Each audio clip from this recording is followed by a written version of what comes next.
Listen, should we just finish this up real quick here with one for the road? Yes. Interesting story out there.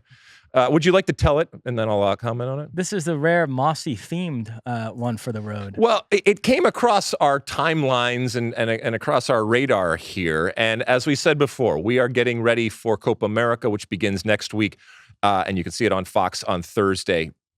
And one of the favorites, along with Argentina, would be Brazil. And for those that have listened to the State of the Union for any length of time, you will know that over the last couple of years, Mosse has blown hot and cold when it comes to this Brazil team. A lot of times cold, it has to be said, especially, again, in relation to previous teams right now. Well, it seems that your lack of confidence in this version of Brazil is not just limited to you, my friend. Perhaps Ronaldinho listens to the pod. It's very possible. Because Ronaldinho made some news today with some incredible comments.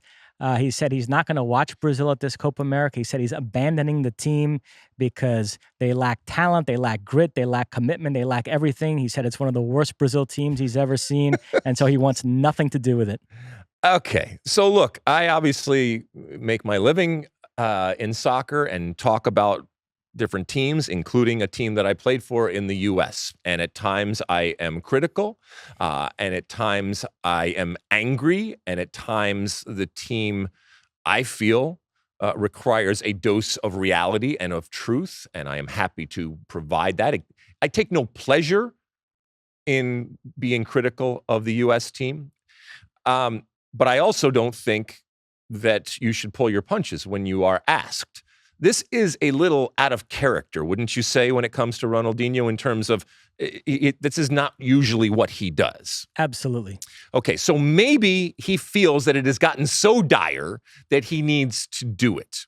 But because it's so out of character, and while I think Brazil, you can certainly make an argument, is not the Brazil that we have seen in the past, that it's just this horrible type of team that is, not even close to elite. I think that is a bit much from Ronaldinho or anybody else out there.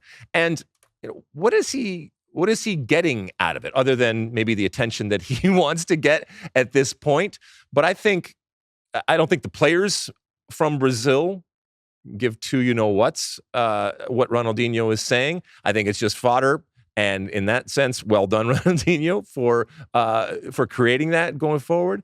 But it's just a strange thing to say in the amount that he said and the way that he said it. And I mean, not that it has to be constructive because we're in the entertainment business and this is kind of entertaining, which is one of the reasons why we were talking about it. But I don't necessarily agree. And I know now everybody's saying, well, you see Ronaldinho, what he says about Brazil. So that result that you had the other day, I'm talking about the U.S. men's national team, it shouldn't mean as much.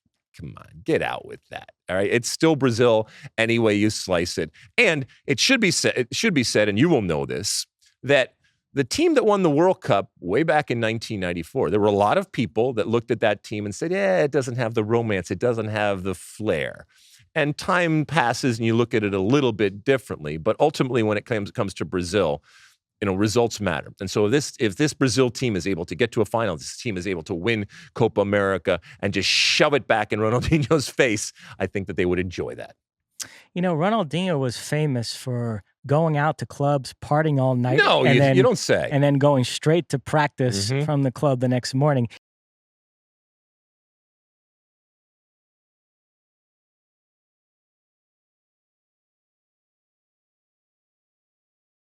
You like that clip?